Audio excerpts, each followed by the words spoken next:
Join me today as we talk a little bit about why killing Han Solo in The Force Awakens was a major mistake.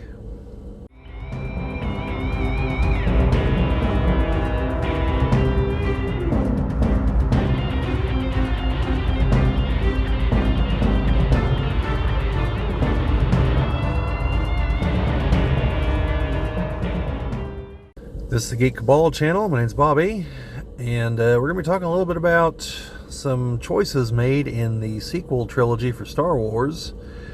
If you've seen the other videos here on the channel, you know that no one on here really likes those movies. Jim does try to see the positive in them, and I applaud him for that. And I have told him that at some point I'm going to try to rewatch them and try to actually find positive aspects to them. I mean, there's a few things I think that they got right, but it mainly has to do with like aesthetics and music and things like that. So, as I said in the intro there, we're going to be talking about the decision to kill Han Solo. Now, it's actually a mistake for several reasons, and there's a big one that I had never considered until I read a comment the other day, and we'll get to that one. So I'm going to get the obvious one out of the way of just the way he was killed is not how you treat one of the main characters from the original trilogy. Like, that was just a degrading way to die. And, you know, just based on that alone, it was a mistake. Now, it's one thing if Han were to go down in the heat of battle. You know, say the rest of the movie played out exactly the same, but he is going to confront Ben and a rando stormtrooper takes him out. Now, some people will be very unsatisfied with that, and understandable. He's one of the big damn heroes. I get it. But, you know, it highlights that he is just human. He's mortal. And, you know, to have lived that life and then just a stormtrooper takes him out. But if that were the catalyst for Ben coming around to realizing he's being chode and should come back to the light side, you know, then it would serve a narrative purpose, you know, above and beyond just a cheap death, which I think is what it really served as. So, in the grand scheme, it would be an improvement. In just that movie, you know, we'd have to obviously wait till the next movie, at which point Rian Johnson would bungle it anyway. But that would have been a more satisfying death, you know, because if you think about it, in A New Hope, I mean, it's up against Vader, but Obi-Wan just kind of dies without finishing Luke's training or anything. So, you know, there is that. So it's not like we don't have precedent for something like that. You know, and especially once we had the prequel trilogy and we had Obi-Wan's backstory, now he's a more fleshed out character, and then he just kind of goes down like that. I mean, again, it's to Vader, like, you know, no one else really stood a chance against Vader either. But, you know, it wouldn't have been as satisfying if like a bunch of stormtroopers would have taken him out, but it would have served a similar narrative function if he would have been doing that to protect Luke so he could escape. And also, I don't think George had this nailed down at the time, but if you consider it, the last thing Obi-Wan sees when he looks over is Luke and Leia together, and he knows who Leia is. So, you know, that's the thing, knowing that, you know, they're reunited at last, and inevitably they will figure out who each other is. It would have been a good thing before they kissed, but, you know, things happen. So, yeah, so if his death would have been used better narratively, instead of being used to show that Ben is fully committed to the dark side, which then doesn't last, you know, then instead it's him wanting to hook up with Rey that convinces him to join the light side. Like, what is that? So, on that count, bad idea. Now, from the perspective of fans of the original trilogy, wanted one big thing out of these movies, and that was to see our three heroes back in action, preferably together, which can't happen if one of them dies and before the others are all united again. So from that perspective, it's a really terrible idea. And then is the other reason, and I'm sure there's probably numerous other reasons, like it would have been great to have Han in the other two movies. Like there were situations where Han being there could have helped, like whenever again, assuming you have some kind of scenario where the movies play out similarly, you could have Han as a credible counter voice to Admiral Purplehair berating Poe when Poe just got done saving all their lives.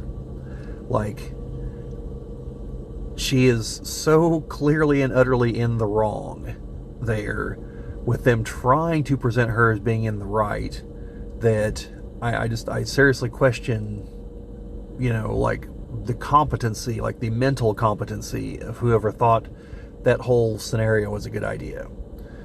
Poe literally just got done saving them by destroying the planet busting ship, because had it gotten in range, which eventually it would have because they're running out of fuel, it would have just wiped out all the ships in one go. And instead, Poe did the smart thing and took it out. And it cost them some fighters, and then a few minutes later the First Order destroyed all their fighters, so they were all going to be destroyed. That was fate at that point. So better to spend them to deny the enemy a major capital asset than to just have them blown up in a hangar bay. That's clearly the better outcome. And Poe gets attacked for it. And then they choose to not tell the leader of their fighter squadrons, who they can probably count on not being a security threat because he just blew up the enemy ship,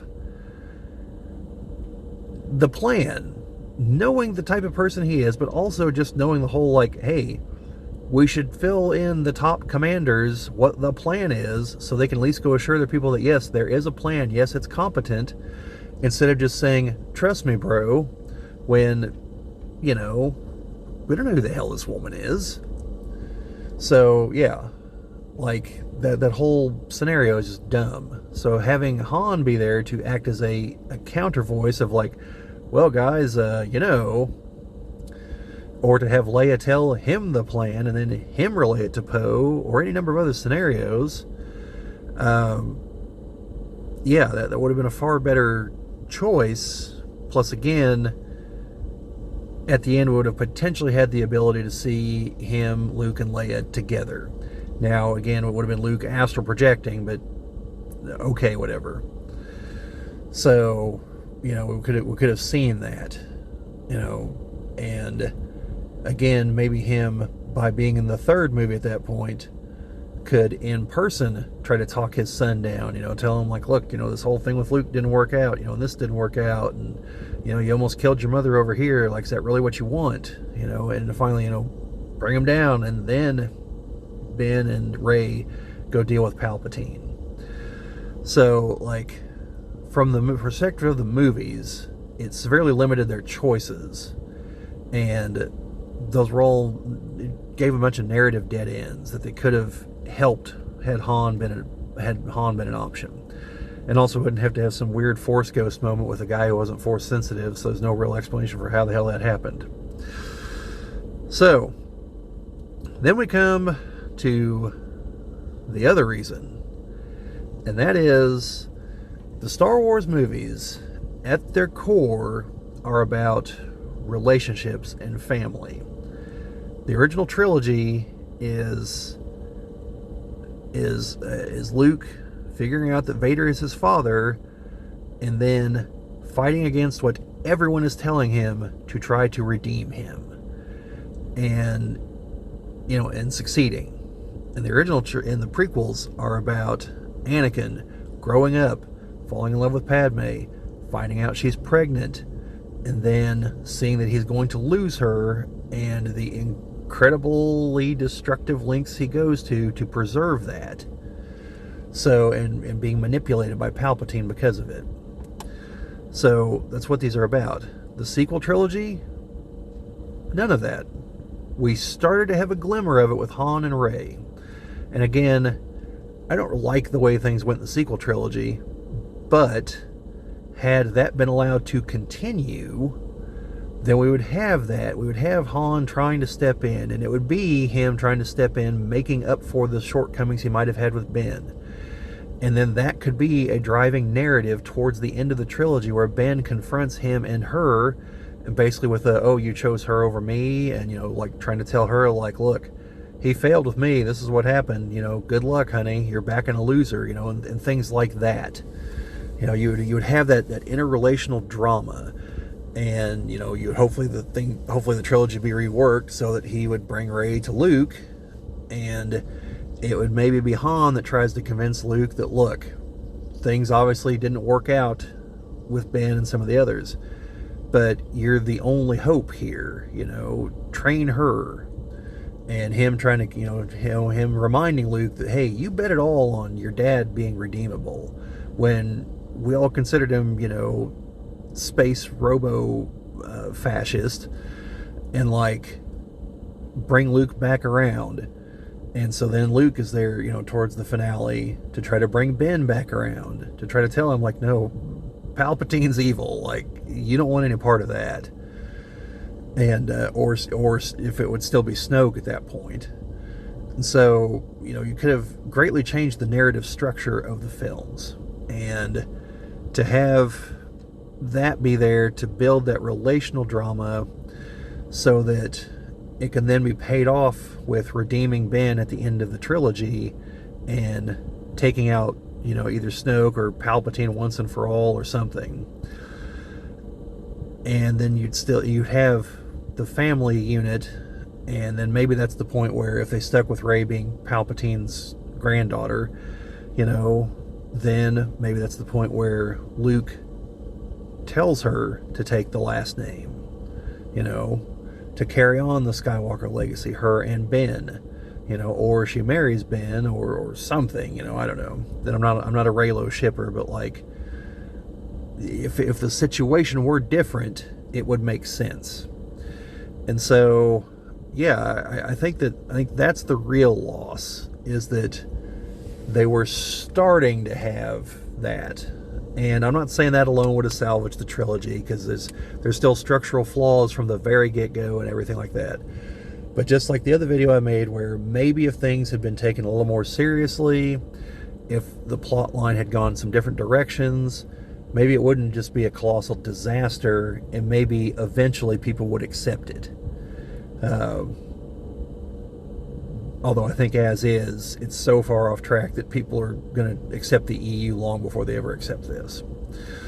But no, it's you know, like I said, I think it's structurally it was a major mistake, and I think that there's reasons beyond the obvious of, well, you don't do main characters dirty like that, and it would have been nice to see the others together, but also, like, for the structure of the narrative, they really shot themselves in the foot, you know, because they could have used Han down the road in the other movies, and also having him try to, you know, build some kind of a redemption arc where he feels like he failed his son.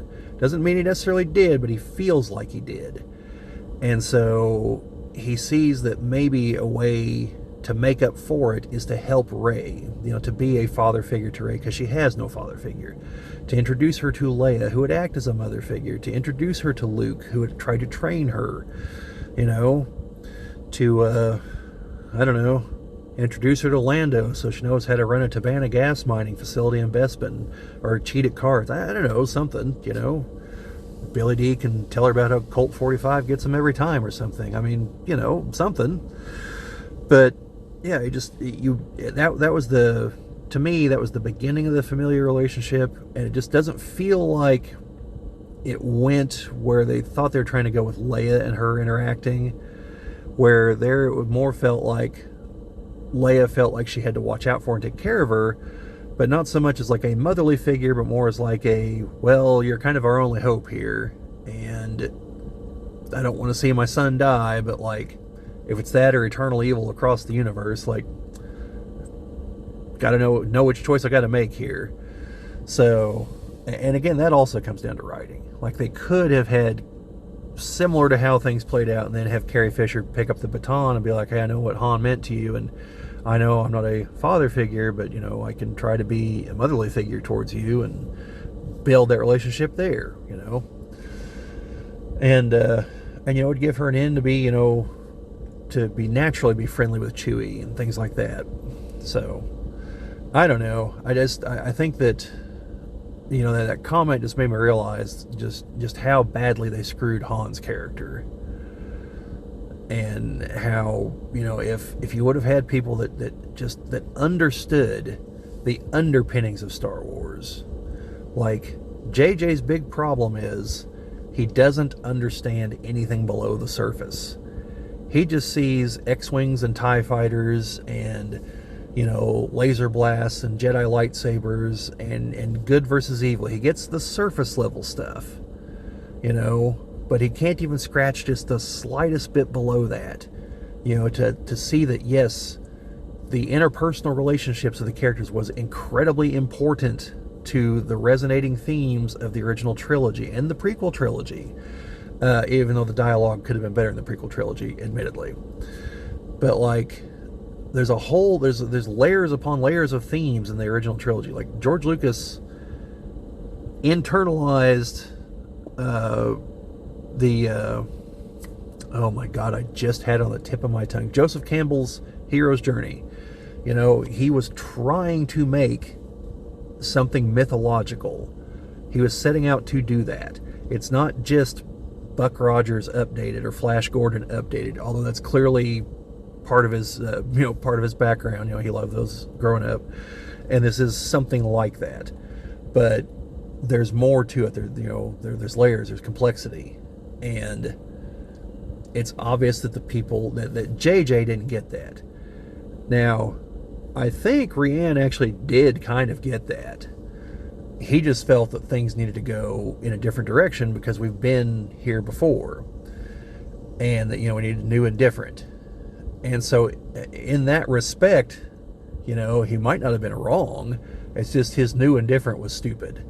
So, like, it's, you know, 2 steps forward, but then 2 steps back kind of problem. So, anyway, yeah, so that's my ramble on the multitude of ways that they shot themselves in the foot by killing Han in the first movie of the new trilogy. So, let me know what you folks think down in the comments. I'm assuming if you're watching this, you probably agree. Although one commenter might not, and I would love to hear his opinion too. Had some back and forth on some things, and I do enjoy comments that go the other way because I do like hearing other people's opinions. And I'm, you know, it's a good discussion. So let me know down in the comments. Like, share, subscribe, all that fun stuff. Sharing and commenting are the things that help us grow the channel. I'm sorry if I'm distracted. I'm watching someone who's just going to leave their cart right in the middle of the parking lot.